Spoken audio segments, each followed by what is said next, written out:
Well, most of you already know this is Mr. Mark McAfee. I want to thank you all for coming to the clinic.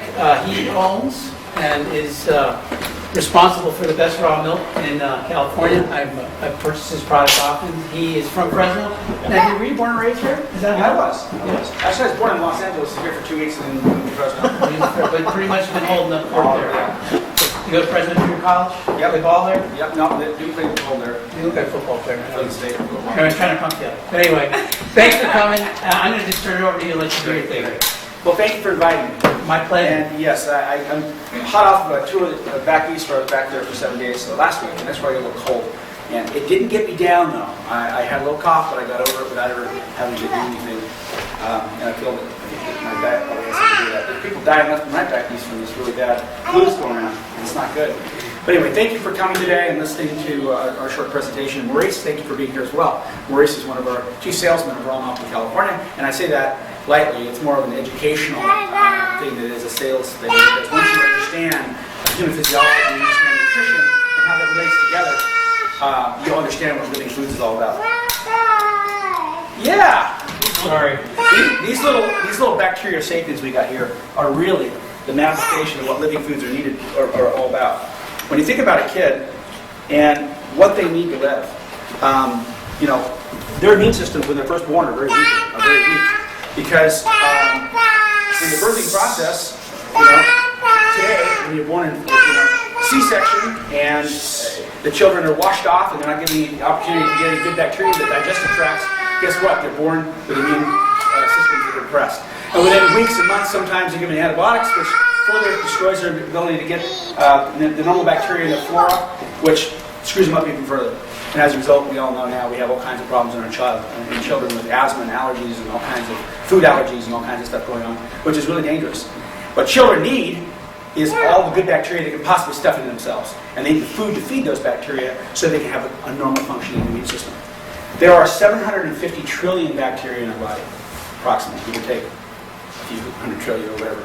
There's only 50 to 75 trillion mammalian cells that make up our body. So we're anywhere from between 10 and 20 times more bacterial than we are mammalian.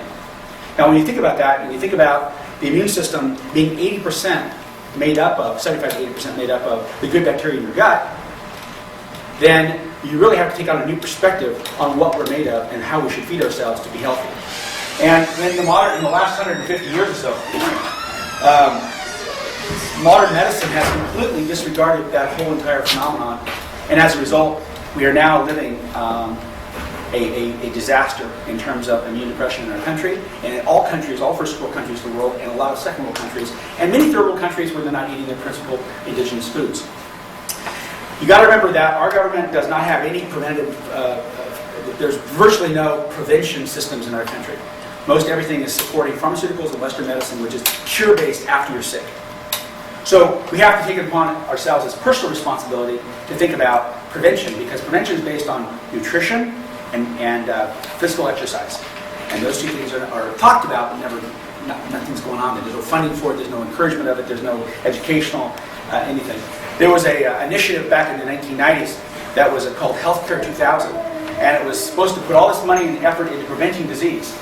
And what happened was, in 2000, it was considered to be a dismal failure because there could be no consensus on what it would take to prevent disease. Everybody had a consensus on what it would take after you got sick to fix you, because that was a pharmaceutical company making money. But nobody could agree on a food pyramid in terms of what you were supposed to eat in terms of preventing disease. So we got a real challenge on our hands. And the challenge comes back to us as individuals. I did a speech back at Pastures in Pennsylvania last week, and the topic of the speech was called Raw Milk, the Inconvenient Truth. And you think about Al Gore and global warming and all that kind of stuff, it takes cooperation of everyone in the world to actually significantly impact climate change, because if we continue to work on an individual basis and we just spoil it for everyone, we're all going to have the same kind of problem. The interesting thing about the inconvenient truth of our internal ecosystems is each of us can make a difference for ourselves. We don't have to rely on anybody else to do it. And if we don't have to rely on anybody else to do it, we can actually impact our lives right now, which is a big thing. I have a short PowerPoint I want to share with you guys. It kind of goes through some stuff. There's a couple of slides in here I'm just going to kind of skip through. But it's interesting to note that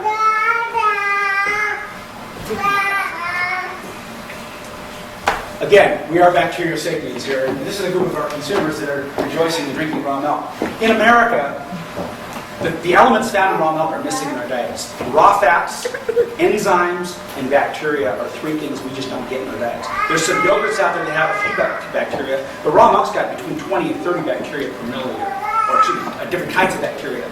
At anywhere from between 1 and 2,000 up to, if it's fermented, millions of bacteria per milliliter. But it's very biodiverse, 25 different kinds of bacteria. Yogurt's got 2 to 4 maybe. Some of the best only have 4. So raw fats are missing because everything's cooked or somehow modified. Enzymes are all gone because of cooking and heating. And that's really important to understand that we are missing some critical things that are important to be healthy. Again, 80% of our immune system strength is dependent on good biodiverse sources of bacteria in our intestines. We are organic beings.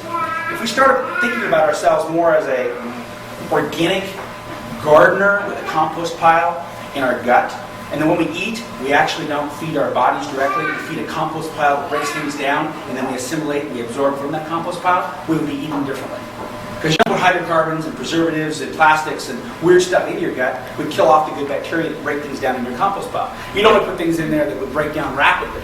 Nothing with preservatives, nothing with any sodium benzoate or anything like that in there. Because you want things to break down rapidly and be absorbed in your body.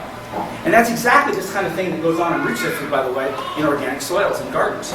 So if we became more organic gardeners and managers of compost piles, we'd be a lot healthier as human beings. Symbiotically, obviously, we have to work with bacteria or we are going to be a victim of bacteria. They're our best friends, and it's interesting to note that the scientists tell us that the Earth is 4.5 billion years old. And about 3.5 billion years years ago, when the oceans formed, the first bacteria to inhabit Earth were the archaea bacteria. And the archaea bacteria were, they didn't like oxygen, and they were kind of down in the dark parts of the oceans and stuff. Those same bacteria inhabit our intestines today. So that's pretty spooky when you think about 3.5 billion years of evolution. The first bacteria on Mother Earth is still in our gut today. That's pretty creepy when you think about it. And it's like, wow, don't mess with bacteria because we are of them, we came from them. So we have to cherish them and take care of them, or we're going to be in real deep trouble. The two big rules of good health, and there's many, many more rules, but the principal values here we're talking about is to eat whole and processed foods and also get good exercise. We have to use our bodies. I'm guilty of one of those. I don't do as much exercise as I want to, but I tell you what, when I do, I feel great. And it's essential that we eat whole and processed foods from nature. And that would be the foods you would find at a farmer's market, or a good natural food store, or at your garden. Those foods are not common today. You don't find them at 7-Eleven, you don't find them at Vons, you don't find them at Save Mart. You find a little bit of Whole Foods, you find them definitely at a farmer's market. But these are foods directly from farmers, foods directly from diverse, biodiverse living conditions where they're natural and processed.